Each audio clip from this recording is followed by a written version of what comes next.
the Roman Empire's greatest traitor.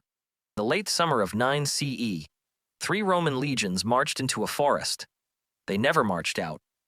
What happened next was not a clean battlefield defeat. It was a nightmare. A brutal ambush in mud, rain, and broken ground by an enemy Rome never saw coming. And the man behind it? He was not some distant barbarian chief. He was raised near Rome, trained by Rome, trusted by Rome.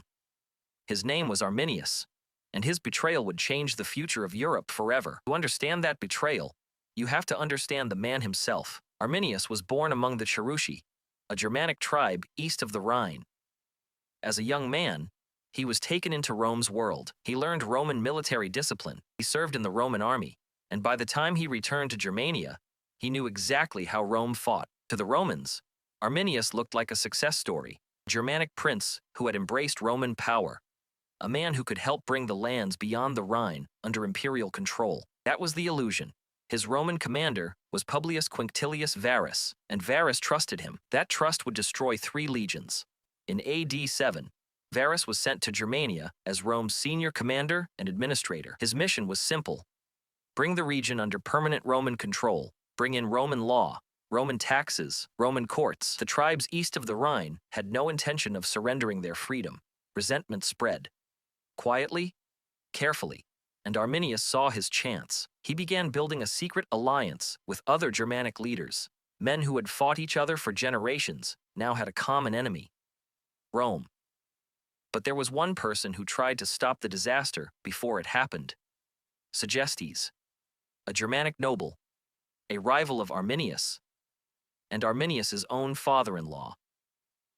Weeks before the ambush, Segestes warned Varus that Arminius could not be trusted. He urged him to arrest him. Varus refused.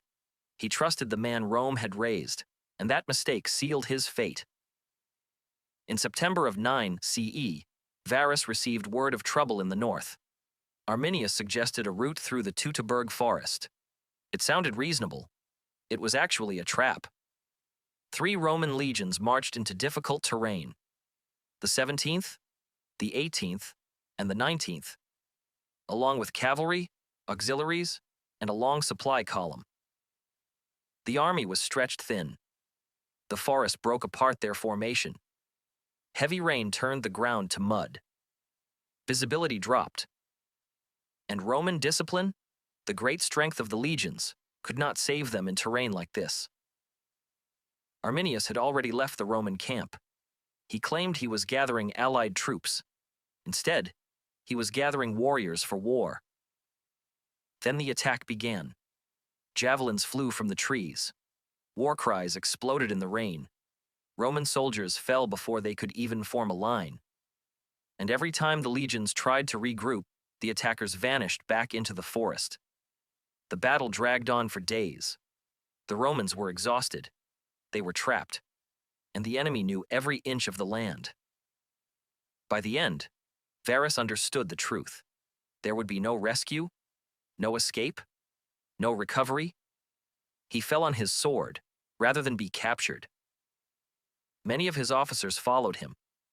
Most of the remaining soldiers were killed. Others were captured. Rome had lost 3 legions: the 17th, the 18th, and the 19th. Their numbers were never used again. When the news reached Rome, the shock was immense.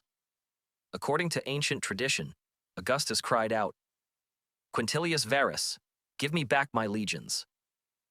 Rome did not forget the disaster. The empire sent more armies into Germania.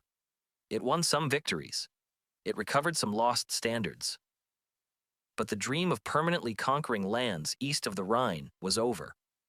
The Rhine became one of Rome's most important frontiers. For centuries, Arminius's victory made him a legend, but his life did not end in peace. After the battle, he fought rival Germanic leaders.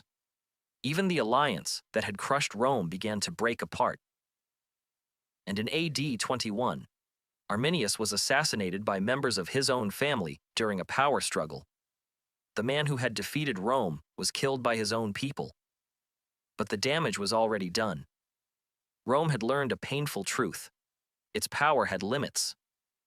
Beyond the Rhine, there was a world it could not permanently conquer, and that failure would echo through European history for centuries.